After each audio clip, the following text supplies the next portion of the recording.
Vacha Patitanam Pavanibhyo Vaishnavebhyo Namo Namaha. Srila Bhakti Charu Swami Maharaj ki jai. So first of all, I'd like to apologize.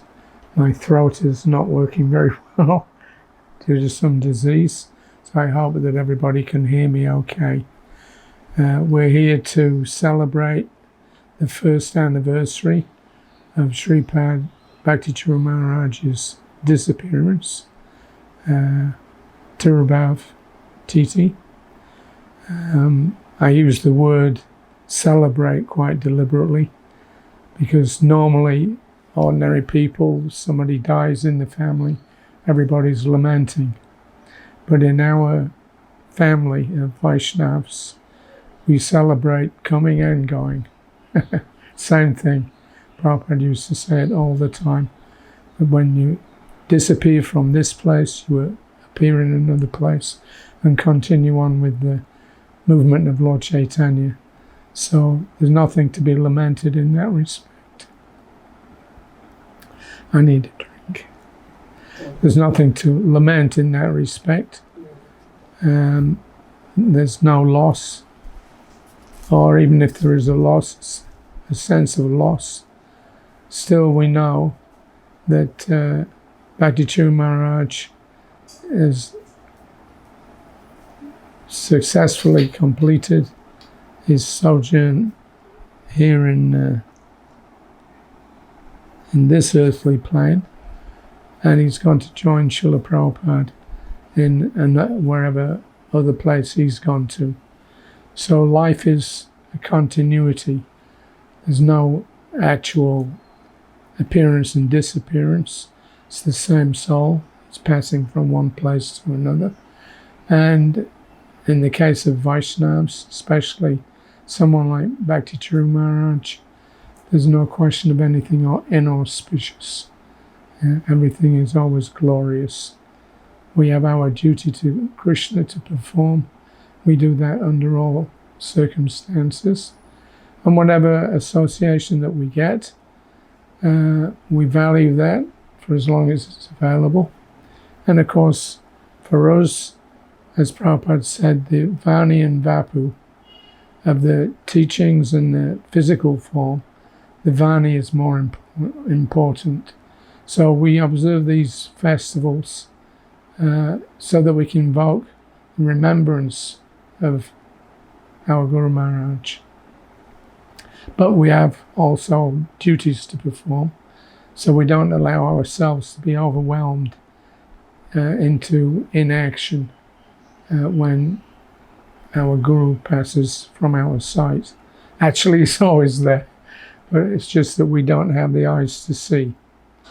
It's nothing, Prabhupada said also that when Krishna comes into this universe, he only comes one time in a day of Brahma, and then he goes somewhere else.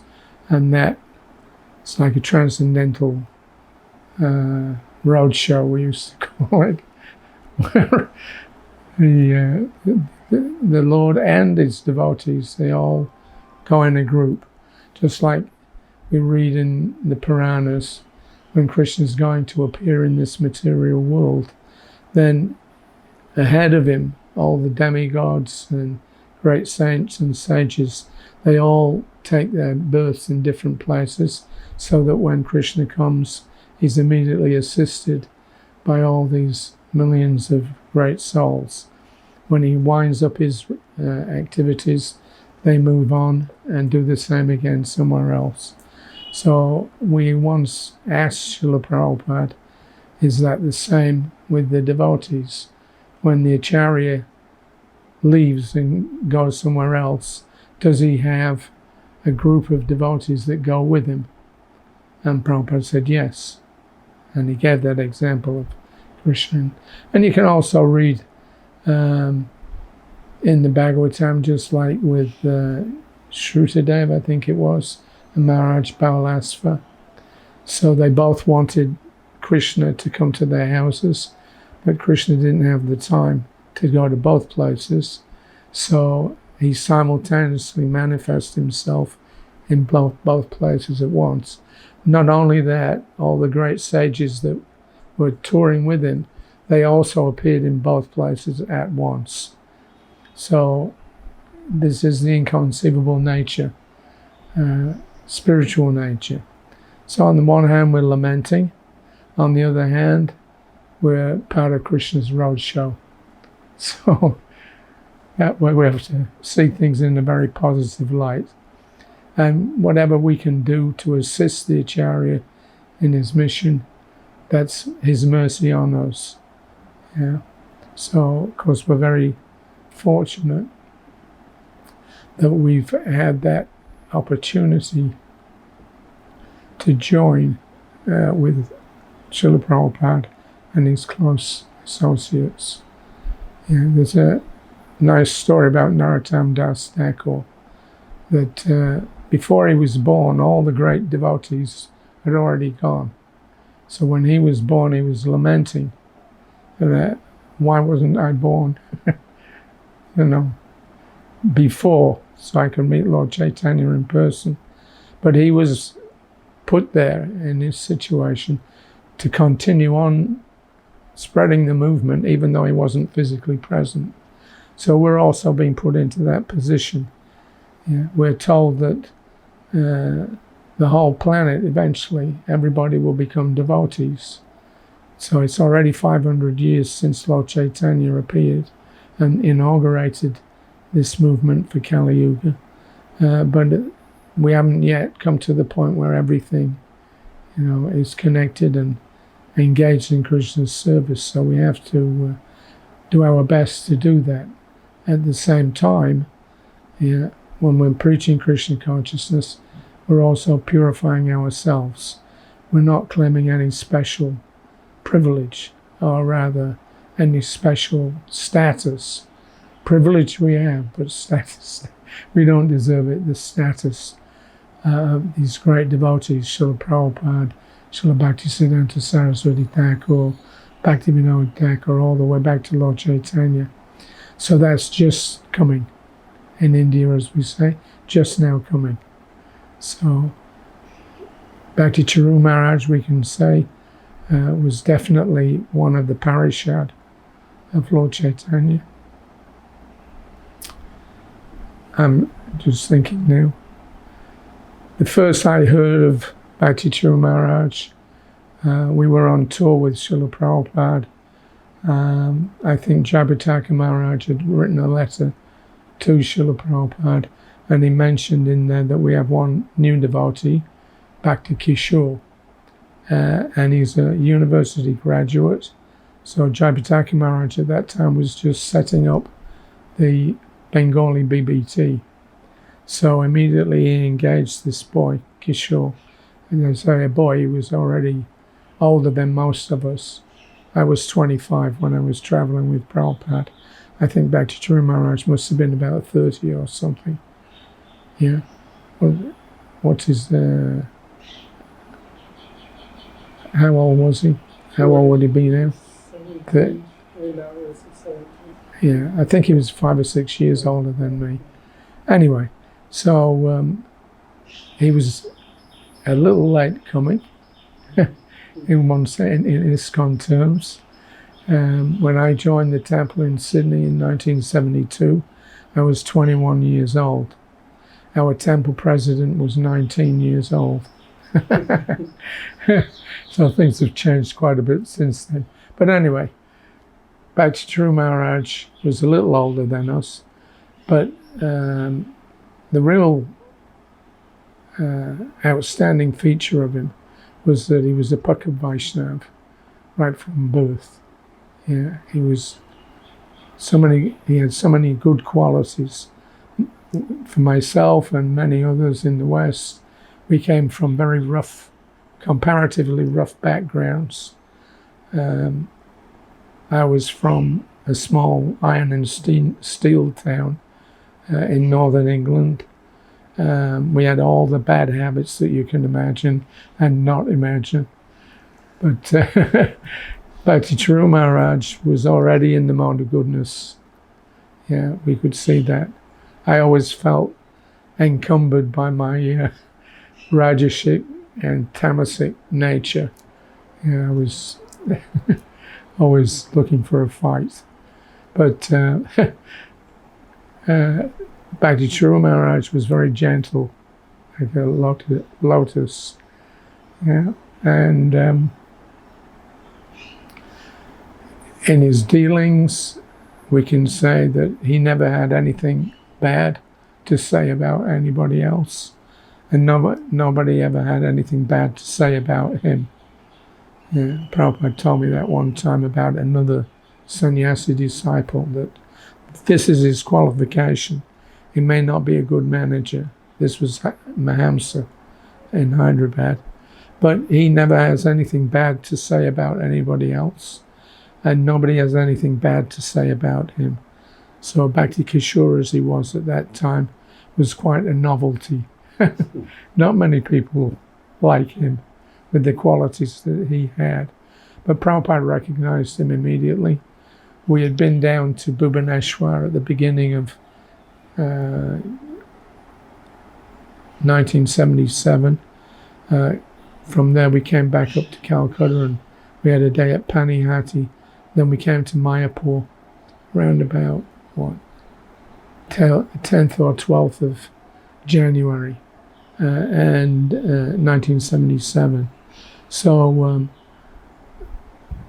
Prabhupada at that time was getting very sick. He was always sick, actually. He said, there's never been a time when I wasn't ill, at least from 1966 onwards. Before that time, he had maybe one operation, but he was always fit and healthy. As soon as he started the Krishna consciousness movement, ISKCON, he immediately started getting sick, and perpetually, practically, there was always something wrong. So by the time Prabhupada came to Mayapur in 77, he was really becoming afflicted. I think looking back at the illnesses that he had, I think the underlying problem that he had was with diabetes. Yeah, if you know anything about diabetes, it's a very horrible setup. Eventually all your organs pack up. And so Prabhupada was getting very, very weak. He had diabetes, his teeth were falling out, he had very high blood pressure, so many different problems with no digestion. So one morning I remember after breakfast I was waiting for Prabhupada. He'd gone to the bathroom after eating. I was on the balcony outside. Prabhupada came out, he came over to the railing and he was looking out across these fields. There's no buildings in that time, hardly. But he was looking across the fields and he told me, he said, never in my life have I felt as weak as I do now. He said, still, he said, I've given you the framework, now it's for you to fill it in. So Prabhupada was very much aware of the seriousness of his illnesses. Of course, he'd been a pharmacist, so he knew about medicine and all the sometimes cheating that goes on with that. But he was very sick. So towards the end of so in mid-February he came here to Mayapur, and that was where he met Bhakti Charu Maharaj for the first time. So immediately Prabhupada liked him. Very cultured, very eloquent, gentle person. It was just the ideal of what Prabhupada wanted in terms of a disciple. Very expert in whatever he did and multilingual. So immediately Prabhupada engaged him in his book translation work. As it happened, by the end of February, Prabhupada got really super sick. He got a very high temperature, 106 as I remember. He attended the first day of the Mayapur Gaur Purnima festival, about 600 or 700 devotees had come from all around the world.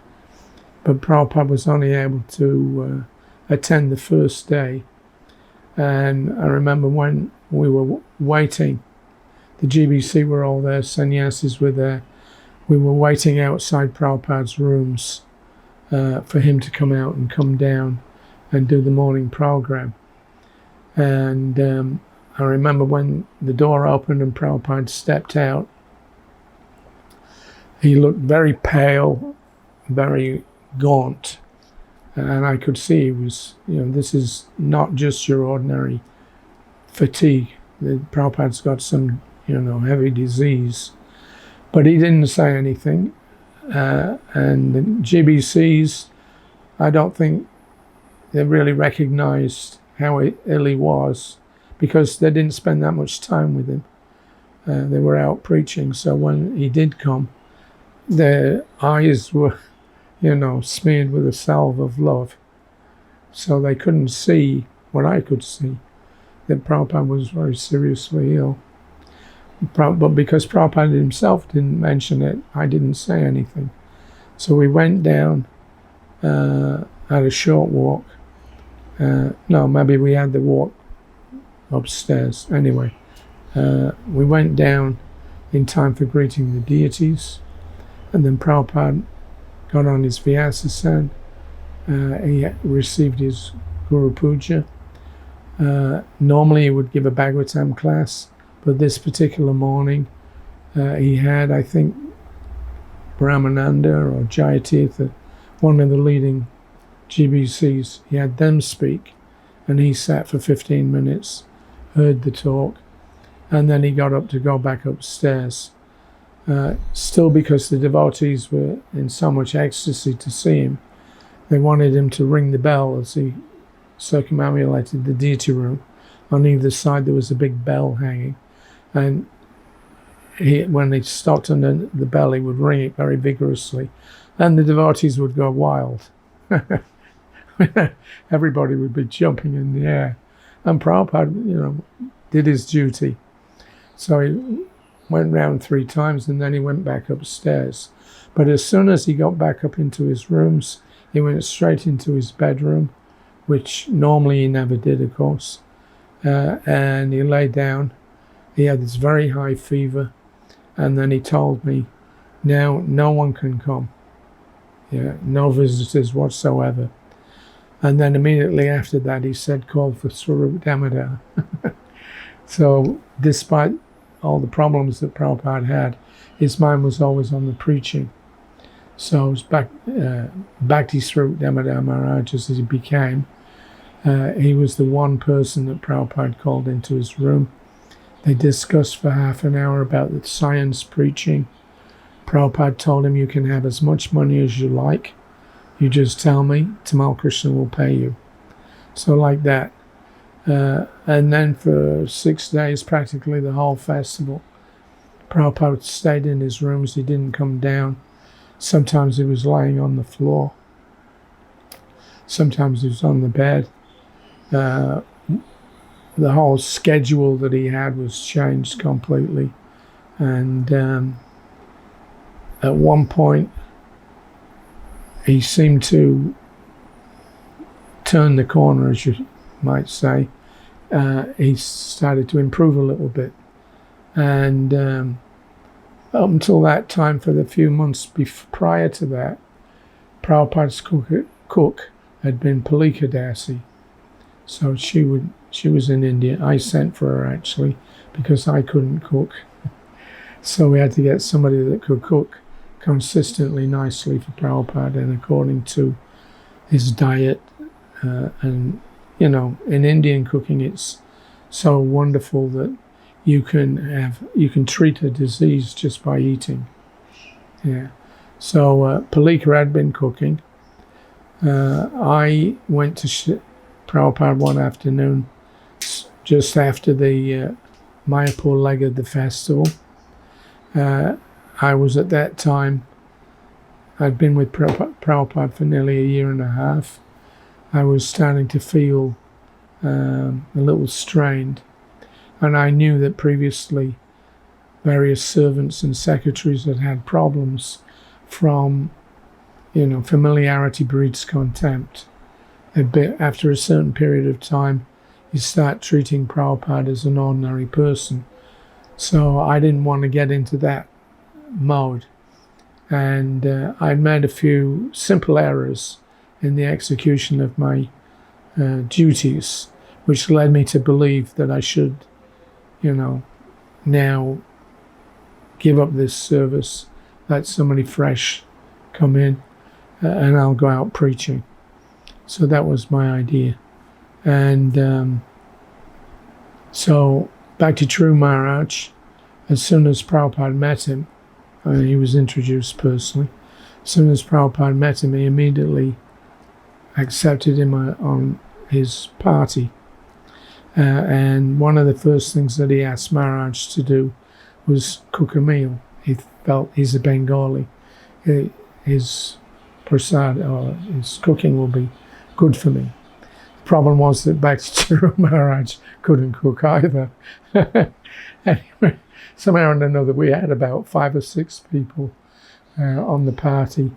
But he learned really fast. When he first served Prabhupada what he cooked, Prabhupada wasn't too happy about it, but he gave him some instructions. And after that, the next day, the prasadam was improving. So after 2 or 3 days, Prabhupada liked it very much. So that was his first chance to do some personal service to Srila Prabhupada. So after the festival had finished, everybody went back to their various temples. Bhakti Charu Maharaj was added as a permanent member of Prabhupada's party, at least for some time.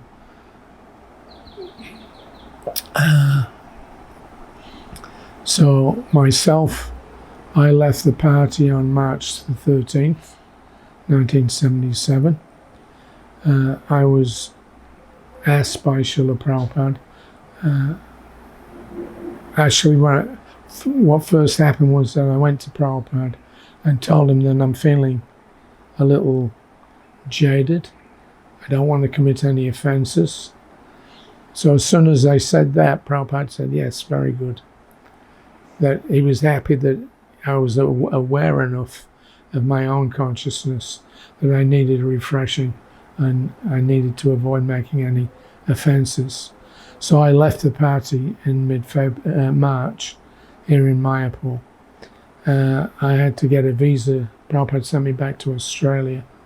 So I had to go to Delhi and get a new visa. Whilst I was there, then we heard that Prabhupada was coming to Bombay.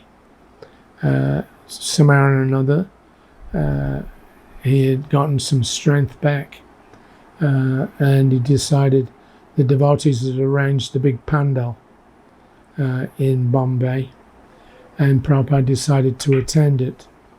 So we picked him up at the airport.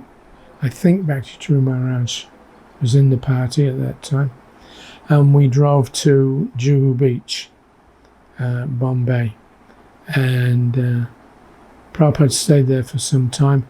Bhakti Charu Maharaj remained there as his cook. Then, of course, they went to London, July, August. He went to spend his Vyasa Puja and Janmashtami in London. From there, he intended to travel from England to America. He specifically wanted to introduce Varnashram Dharma. And so he had a plan to visit each of the big farming communities like Gitanagari, New Vrindavan, New Mayapur. So he wanted to visit each one of them, he said, and make them strong and have this Varnashram system. So they got to London. He got very sick again. He had to have an operation. So then he changed his mind and immediately went back to Mayapur. Not Mayapur, sorry, Bombay. And previously, I've actually skipped a couple of months. After the Mayapur Purnima festival, a few weeks after that, Prabhupada went to London, he came back. Yeah, he came back on September, mid-September. So in May, he had about a week in Rishikesh. And whilst he was there, first of all, it was nice. But whilst he was there, then again, this problem came physical. And Prabhupada called for his servants and secretaries. Bhakti Charu Maharaj was on the party. And he told them that I want to return immediately to Mayapur. I'm going to leave my body. So immediately the same day they packed everything up and they went back to Vrindavan. So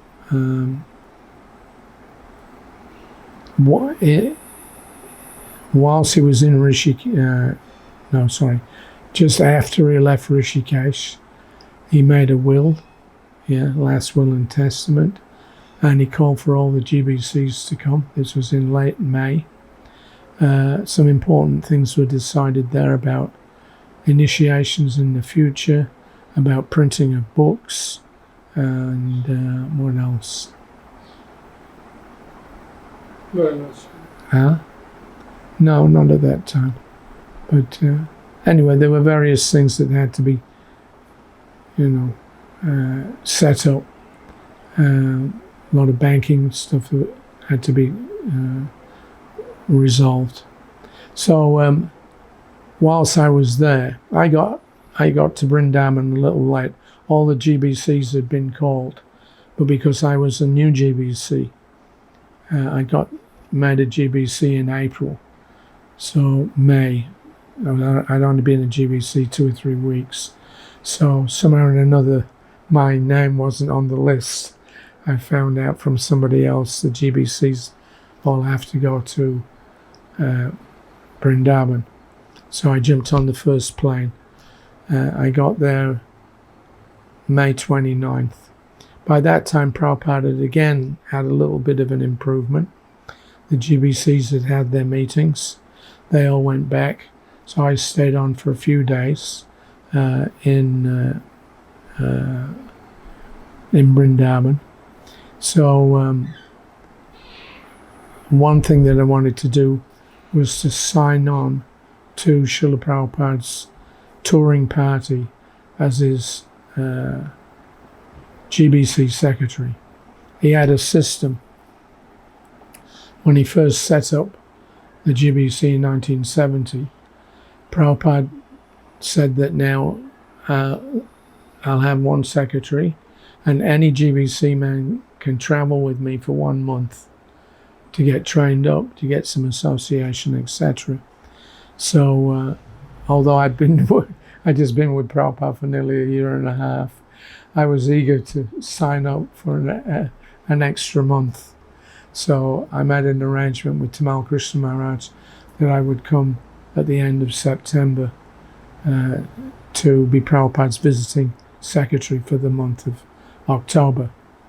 So that was all set up. Also, significantly, during that short week that I was with Prabhupada in May, actually May through June. So at the end of May I arrived. I thought I've spent so much money to come here, I should get some value for that. So I stayed, I think, about an extra 8 or 10 days. So that was during the period when Bhakti Charu Maharaj, became a sannyasi. Actually, at the festival, Prabhupada, Purnima festival, Prabhupada had given him initiation, Chirchara Gopinath.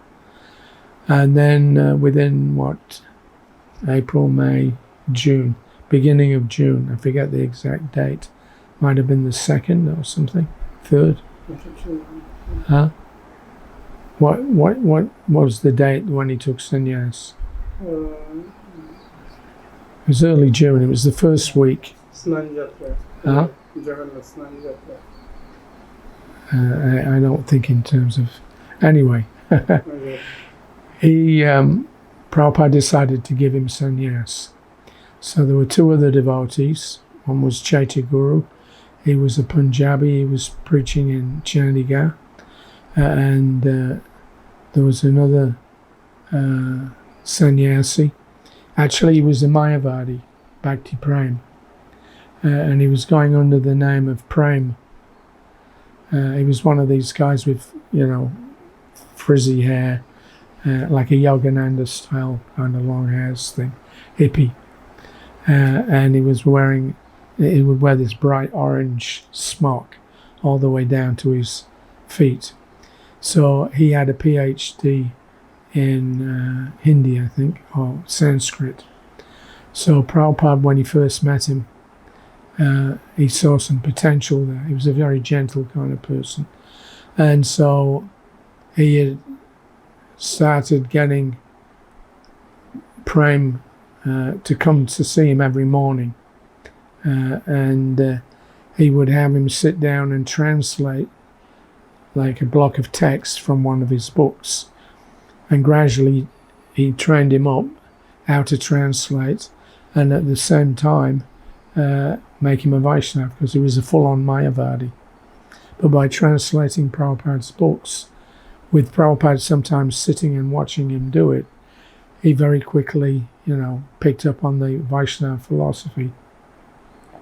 So those three men, Prabhupada decided, they were all Indians, so that was an advantage Prabhupada had, or ascribed sometimes, that you've already got half of Krishna consciousness in the form of your culture, Jati Dharma. Yeah, so now give the proper philosophy, give some engagement in Krishna's service, and become a full-on Vaishnava. He did that quite a few times. Lokanath was another one. So these three Indian boys, or young men, Prabhupada decided should all be given sannyas. So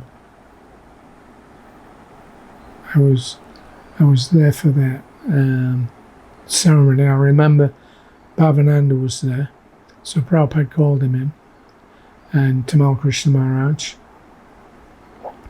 and he said, now this Prem is a little sentimental, so he said, I'm giving him sannyas, so you make sure that a very elaborate yajna should be set up, should be a nice occasion, something that he won't forget. Yeah, that was the idea. He said, give him such a nice experience that he won't forget. So they were all given sannyas, because Chirchora Gopinath was given the name Bhakti Charu. Prem became Bhakti Prem Swami, and Chaitya Guru became Bhakti Chaitanya Swami. So that means that Bhakti Charu Maharaj got all his 3 initiations within about 4 months or something. April, May, June. Less than 4 months. He immediately was made into a sannyasi. So Bhakti Prem, later on he left and went his own way. I think he found it difficult living with the predominantly Western temples at that Western occupied temples at that time. Bhakti Chaitanya Swami, he was made the North Indian GBC member, and Bhakti Charu Maharaj, of course, he had his service of translation work and preaching in Bengali, so he went back to Mayapur. So let's see then. I arrived you want me to finish? All right. Well, having made the arrangement that I could come back to Prabhupada's party for a month, I was now a new GBC. I booked in for the month of October 1977. So I arrived the last day of September, early in the morning, There was about 8 or 9 senior men there, some sannyasis, temple presidents. I got there early in the morning. In the evening, we were called into Prabhupada's room, and Prabhupada asked each one of us individually, should he stay in Bombay and wait for the opening of the Juhu temple, which was still at least a few weeks away, or should I go back to Vrindavan? So everybody voted that he should go back to Vrindavan, except Gopal Krishna Maharaj. He was concerned that if Prabhupada leaves Bombay, everybody's going to leave Bombay to go to Vrindavan with him. But Prabhupada made it clear that it was for health, it was not for a preaching consideration. So that same evening that I arrived, September 29th, I flew to Delhi. The next morning, I went with Bhagavata Shraya Prabhu, the Delhi temple president, to buy a big double bed, because Prabhupada's bedroom in Vrindavan is quite small. So we knew we'd need that whole area, darshan area. So I went and bought this double bed, put that in the front there, and various other things. Then we informed Tamal Krishna Maharaj that everything's ready, and so Prabhupada came on the train, and he arrived early the next morning, and of course that's where he spent his last 6 weeks. So one of the problems that we had was that, Prabhupada was literally skin and bone. We had at least 5 or 6 different doctors come in the following weeks, checking this, checking that, speculating, or it's just the blood pressure, or this, that, and the other. But there was a difficulty for us in that we didn't speak Bengali or Hindi, and there weren't really that many competent Indian devotees around at that time. ISKCON was still quite young, and the temples were all being run by Westerners who also didn't know anything. So either Prabhupada or Tamal Krishna Maharaj suggested that Bhakti Charu Maharaj be called. He was still in Calcutta at that time, or Mayapur, doing his service. So Prabhupada specifically called for Bhakti Charu Maharaj to come and be with him. At that time we didn't know it was only going to be 6 weeks, but to be there to look after his medicines and do a little cooking and like that. So he did that. Prabhupada was very pleased with him, but at the same time it was an impossible task, of course. Sometimes Prabhupada would go the whole day without eating or drinking. Sometimes he had some pains from like bed sore, had to be rolled over every half hour. He was so weak that he couldn't even roll over in bed. He had to ask us to do that.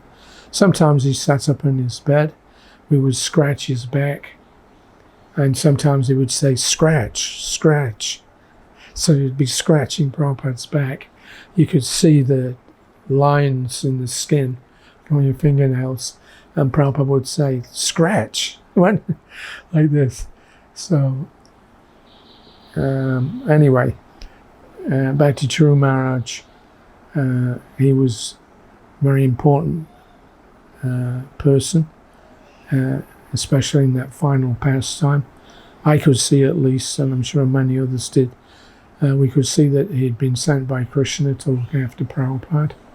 And he did so very admirably. He had a real intimate relationship with Prabhupada in the sense that he was a young Bengali.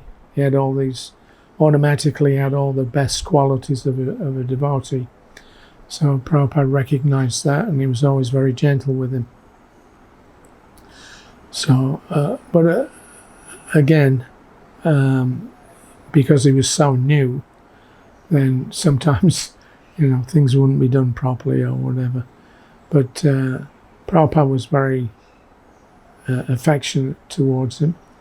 He could see that he was a very special devotee.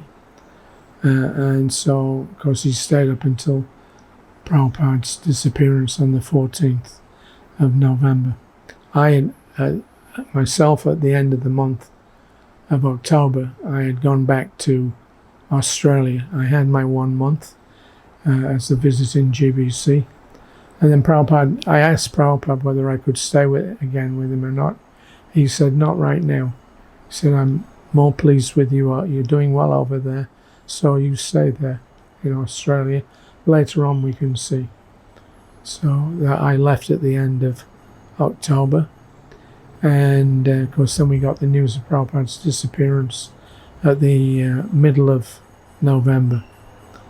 So, Bhakti Charu Maharaj, we can see, was a very fortunate soul. And anybody that follows him, or is associated with him, then they also become very fortunate. He was an ideal everything. God brother, servant, guru, cook, translator, singer. We never knew that he could sing. Beautiful. So anyway, that's his good fortune and our good fortune that we met, and we will meet again for sure. So thank you very much. Hare Krishna. Bhakti Charu Maharaj Ki Jai.